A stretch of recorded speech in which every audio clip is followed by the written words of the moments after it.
निगम कल्प तरोर गलितं फलम सुख मुखाद मृत द्रव संयुतम पिबत भागवतम रसमालयं मुहुरहो रसिका भुवि भावुकाः। इस तीसरे मंगलाचरण में भगवान वेद व्यास जी महाराज आशीर्वाद दे रहे हैं।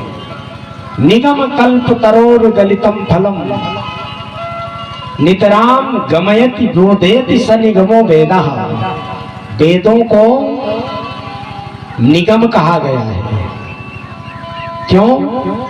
क्योंकि जो महाराज भूले भटके जीव हैं उनको जो मार्ग दिखाता है उसको कहते हैं निगम। नितराम गमयति बोधयति, जो महाराज गलत रास्ते में जा रहा है, जो मार्ग भूल गया है, भटक रहा है, उसको जो महाराज उसके मार्ग का बोध कराए उसको निगम कहते हैं। निगम कल्प तरोर गलितम फलम। तो महाराज जो वेद रूपी विशाल कल्प वृक्ष है उसका जो पका हुआ फल है वही तो श्रीमद् भागवत महापुराण है। इसीलिए श्रीमद् भागवत महापुराण को पियो पियो। मुहुरहो रसिका भुवि भावुकाः। बार बार मुहुर्मुहु। बोले महाराज कब तक पिए? बोले तब तक पियो जब तक आप स्वयं भागवत रूपी ही ना बन जाओ। जब तक आप स्वयं भागवत ना हो जाओ तब तक श्रीमद् भागवत महापुराण के रस को पीना है। महाराज कोई भागवत बन पाया तो महाराज 12 भागवतों का वर्णन श्रीमद् भागवत महापुराण में आया है।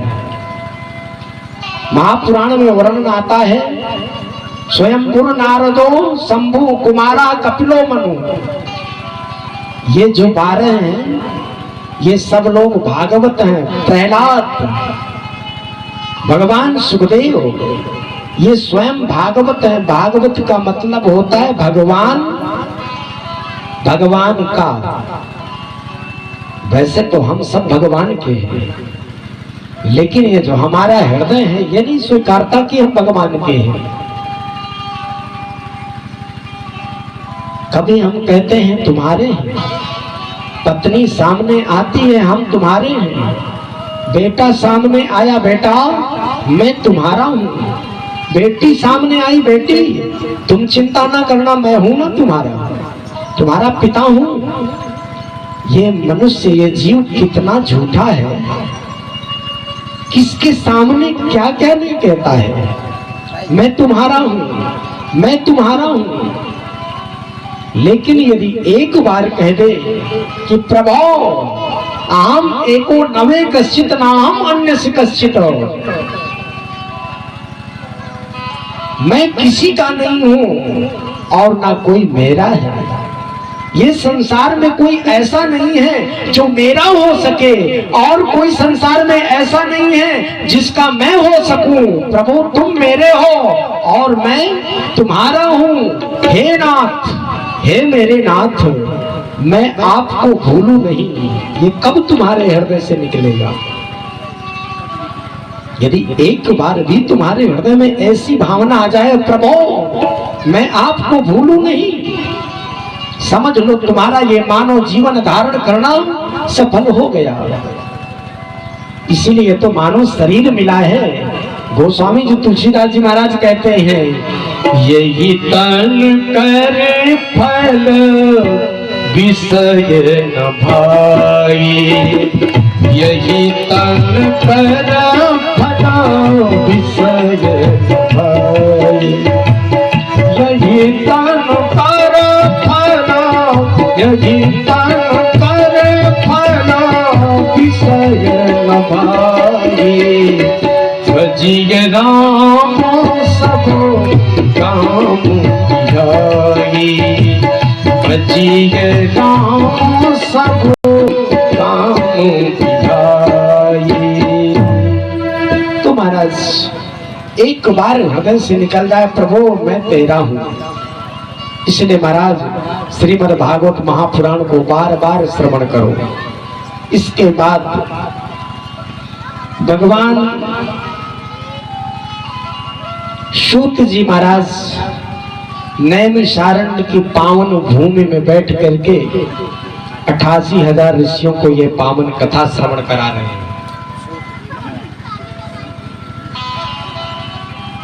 माइक में बोलता हूं तो बड़े पावर से है बोलता हूं कि अगले वाली कथा में भगवान है। एक माइक होता है कि गला को पता नहीं चलता, एक माइक होता है कि प्रेशर दे के बोलना पड़ता है, भक्क भक्क बोलता है आवाज इसकी, यानी जो आवाज के प्रकार होने चाहिए वो नहीं अलग अलग हो पाते हैं। थोड़ी आवाज और डालो, आवाज डालिए। श्री राधे श्री राधे श्री राधे, जय जय श्री राधे श्री राधे, और थोड़ी डालो। श्री राधे जय जय श्री राधे, बोल वृंदावन बिहारी लाल की जय हो। अब ना कम करना, 20-20, 25-25 हजार की मशीनें आती हैं जो हजारा अबूजा की होती है, 38 से 40 हजार में आ जाती है। तो 1 लाख के भीतर भीतर जनरेटर को छोड़ करके व्यवस्था बन जाती है लगभग अच्छे माइक की। तो कहने का मतलब ये है कि बांदा जिला में माइक वाली समस्या जो आप ये मोबाइलों में सुनते हैं, वहां के माइक ऐसे होते हैं 2 हाथ दूर से भी कैच करते हैं, उनकी आवाज क्लियर होती है। जो हम ताकत लगाते हैं तो हमारा माइंड शून्य हो जाता है, और जब बोलने में ताकत न लगे तो भी महाराज कथा अपने आप आती है। बोल वृंदावन बिहारी लाल की जय हो। कहते हैं एक बार जो सौनकादि ऋषि हैं, 88,000 ऋषियों ने आपस में विचार किया, देखा कि कलिकाल आ रहा है और कलिकाल में होगा क्या महाराज। कलिकाल का ये लक्षण है, बड़े खल बहू चोर जुआरा, बड़े खल बहू चोर जुआरा, बाड़े खल बहू, बाड़े खल बहू चोर जुआरा, जे परधाना पर धन परवारा, जे पर संपत पर धनदारा। ये कलयुग के लोगों का लक्षण होगा, उनका कर्म होगा कि महाराज दूसरे की स्त्री, दूसरे का धन, दूसरे का वैभव खींचना, लूटना, कलह युग। हर घर में, हर पिता पुत्र में कलह, पति और पत्नी में कलह, माता और पुत्र में कलह, माता बेटी में कलह, यानी हर रिश्ते के बीच में कलह होगा, प्रेम नहीं होगा। कलयुग का मतलब कलह युग, हर घर में कलह होने वाला है। ध्यान दे लेना, जिसके घर में सुबह शाम ज्यादा कलह हो रही हो, समझ लेना कलयुग की छाया हमारे घर के ऊपर ज्यादा पड़ रही है, और उसका कलह दूर करना है। तो जैसे शाम के समय हमारे भक्त लोग, मित्र लोग,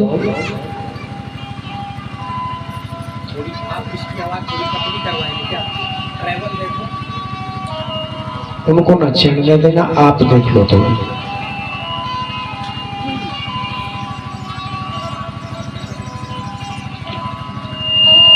श्री राधे। तो महाराज शौनकादि ऋषियों ने देखा कि कलह आने वाला है, कलयुग आने वाला है, क्या किया जाए। जिस घर में कलह होगा, जिस परिवार में कलह होगा, वहां लोग चैन से कैसे जी सकते हैं। उनके लिए तो महाराज जैसे गरम गरम भोजन दे दो तो भोजन को कैसे खाएगा। चावल पका हो तुरंत मुंह में डाल दो तो चावल का आनंद, चावल खाने का स्वाद आएगा, वो जब तक स्वाद लेगा तब तक उसके जीवन का काम हो जाएगा। इसलिए वो तुरंत लेकर के तुरंत जल्दी जल्दी अंदर डाल देगा, उसे पता भी नहीं चलेगा मैंने खाया कि नहीं खाया।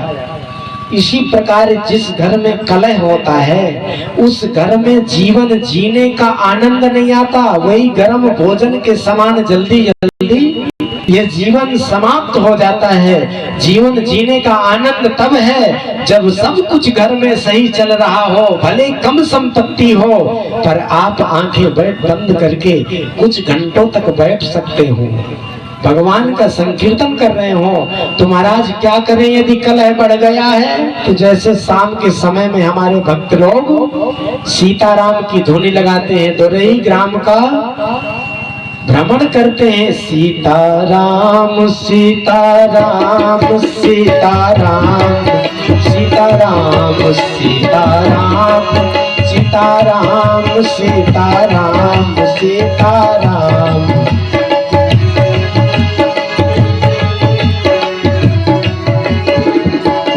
सीताराम सीताराम सीताराम सीताराम सीताराम सीताराम सीताराम सीताराम सीताराम सीताराम सीताराम सीताराम सीताराम सीताराम सीताराम सीताराम। इस तरह से भगवान की धुन घर में करने लगो। भगवान की संकीर्तन जिस घर में होने लगती है उस घर में धीरे धीरे कलयुग का प्रभाव कम होने लगता है।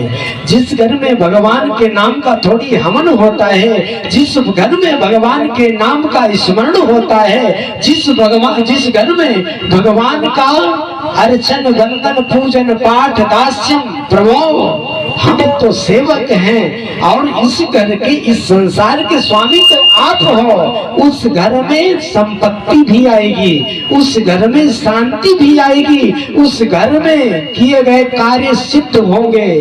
नहीं तो चाहे सिर के बल खड़े हो जाओ, कितनों का हो, मैं ये कार्य करके दिखा दूंगा, मैं अपने बच्चे को सर्विस में लगा दूंगा, कभी नहीं हो सकता है। भगवान की शरण ग्रहण कर लो, तुम्हारे सारे काम सिद्ध हो जाएंगे। इसलिए मित्रों, कलयुग के डर से शौनक ऋषि ने आपस में विचार किया कि कलिकाल आ रहा है, कलयुग के गुणों से अवगुणों से बचने के लिए हम एक यज्ञ करते हैं। तो कहते हैं 1000 में नैमिषे निमिषेत्रे ऋषयः शौनकादयः शत्रं स्वर्गाय लोकाय सहस्रसमो मासत। 1000 वर्ष में पूरा होने वाला यज्ञ प्रारंभ कर दिया शौनकादि ऋषियों ने। शौनकादि 88,000 ऋषियों ने कि महाराज कलयुग में एक खास लक्षण है, एक दूसरे का अवगुण देखना, पर दोष दर्शन करना, इसमें ये दोष है।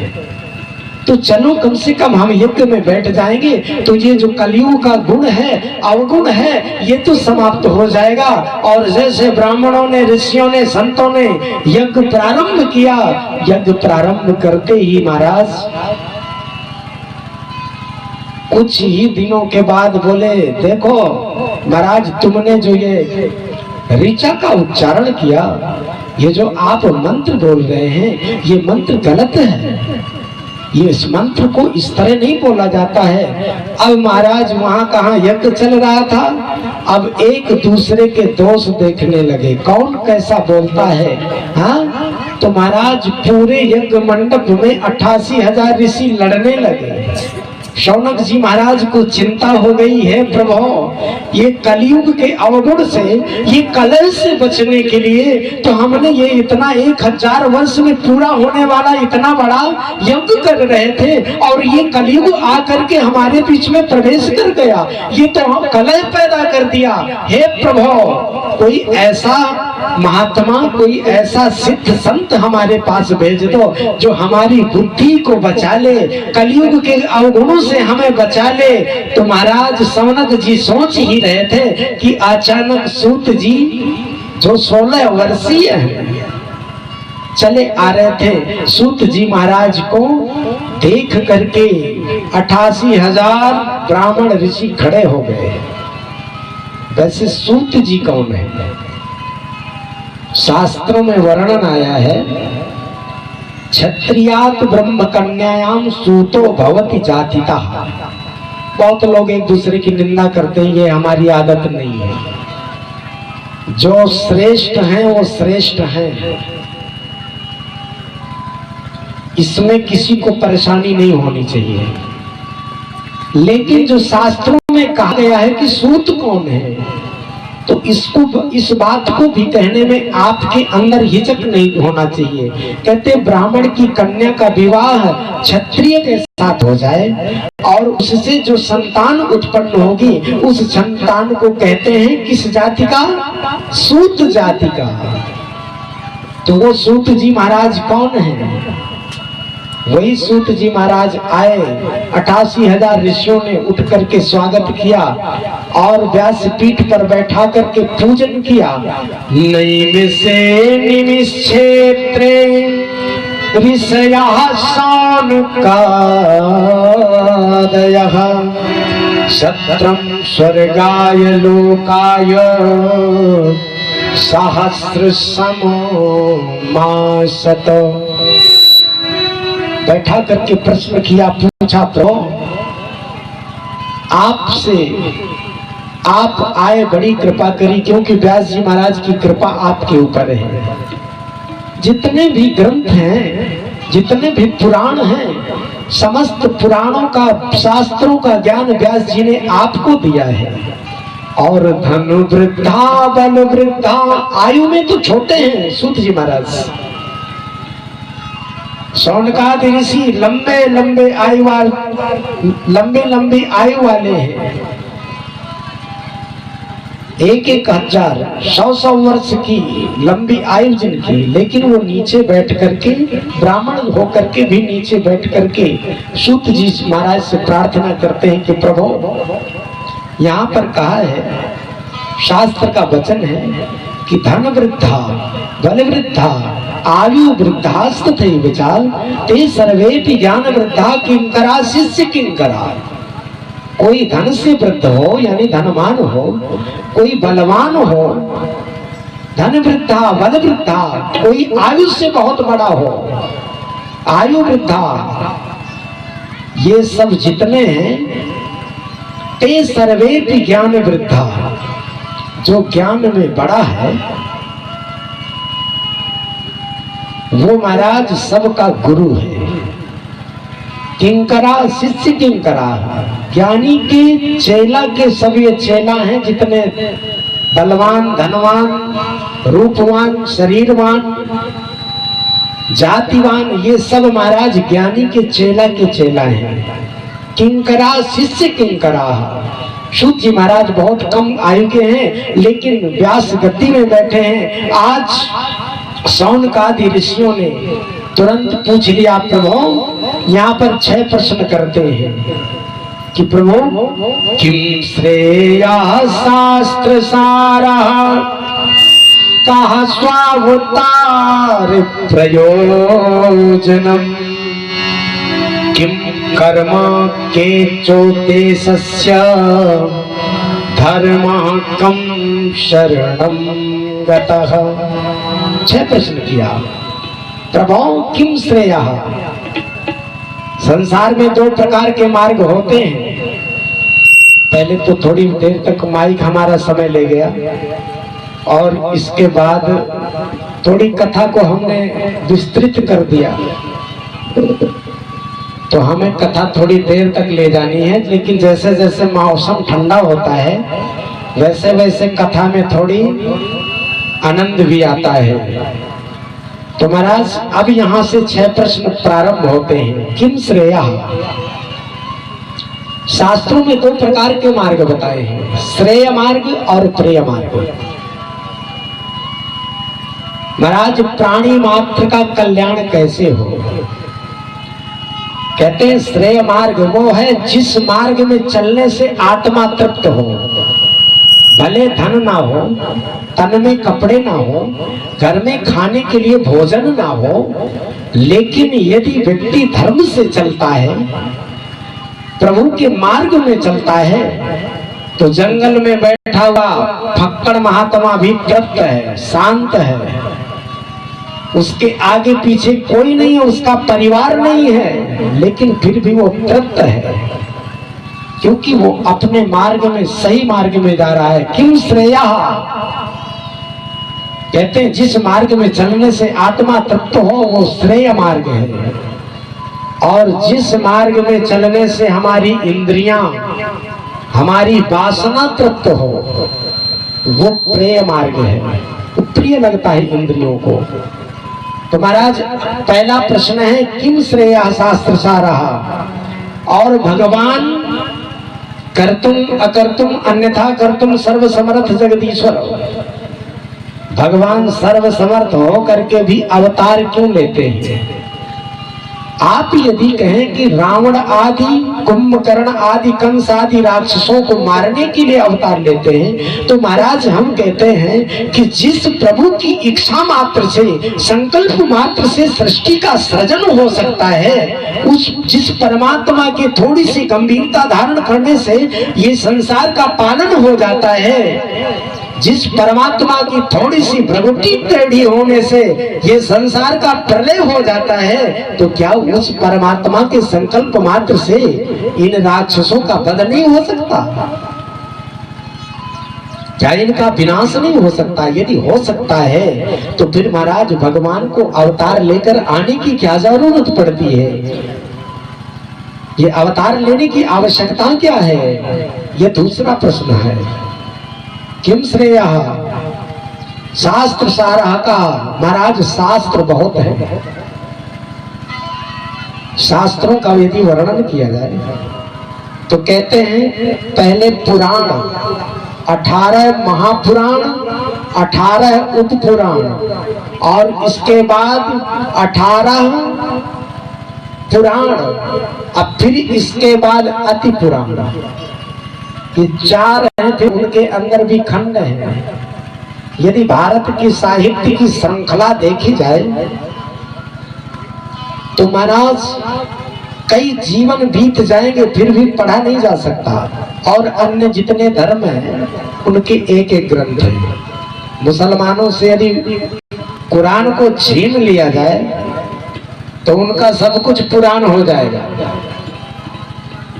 ईसाइयों से बाइबल छीन ली जाए तो उनके पास कुछ नहीं बचेगा, बौद्धों से यदि आपने धम्म पद खींच लिया तो उनके पास कुछ नहीं बचेगा।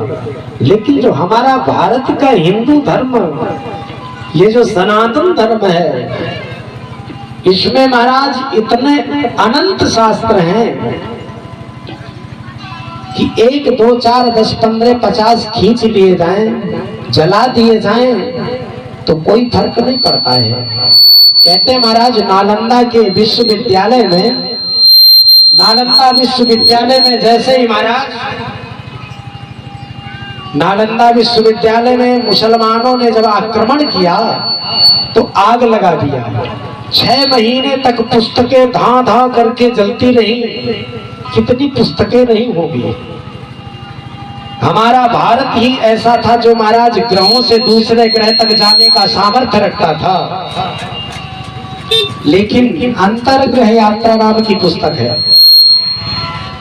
ऋषि लोग चंद्रमा में कैसे गए, ऋषि लोग सूर्य में कैसे गए, ये जो 9 ग्रह हैं, इन सूर्य शुक्र चंद्र मंगल ग्रह में कैसे गए, वहां से उन्होंने कैसे पहचान लिया कि वो लाल है, वो काला है, वो पीला है, वो नीला है, ये पहचान कैसे करते हैं। हमारे ऋषियों के मन में बल होता था।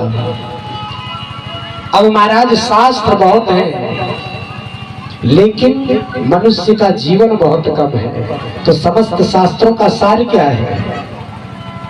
और भगवान ने अवतार लिए तो भगवान के अवतार कितने हुए हैं। इस तरह से महाराज 6 प्रश्नों को जैसे किया तो महाराज सूत जी कहते हैं, भैया ये तुम्हारे 6 प्रश्नों का उत्तर देने से पहले मैं अपने पूज्य श्री गुरुदेव भगवान की वंदना कर लूं, क्योंकि गुरुदेव के चरणों की वंदना किए बिना गोस्वामी तुलसीदास जी महाराज भी रामचरितमानस के शुरुआत में ही कहते हैं, गुरुपद रज मृद मंजुल अंजन, गुरुपद रज मृद मंजुल अंजन, गुरुपद रज मृद, गुरुपद रज मृद,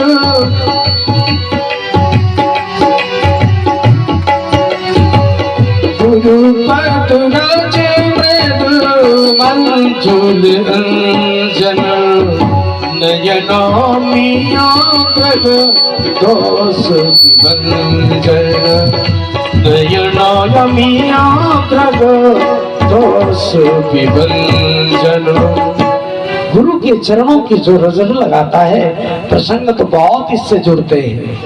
गोस्वामी जी ने जब कहा कि गुरु के चरणों का रज मैं अपने आंखों में अंजन बना करके लगाना चाहता हूँ, तो पास में बैठे हुए श्रोताओं ने महाराज प्रश्न कर दिया, बाबा ये आप क्यों लगा रहे हैं, ये अंजन क्यों आंखों में लगा रहे हैं?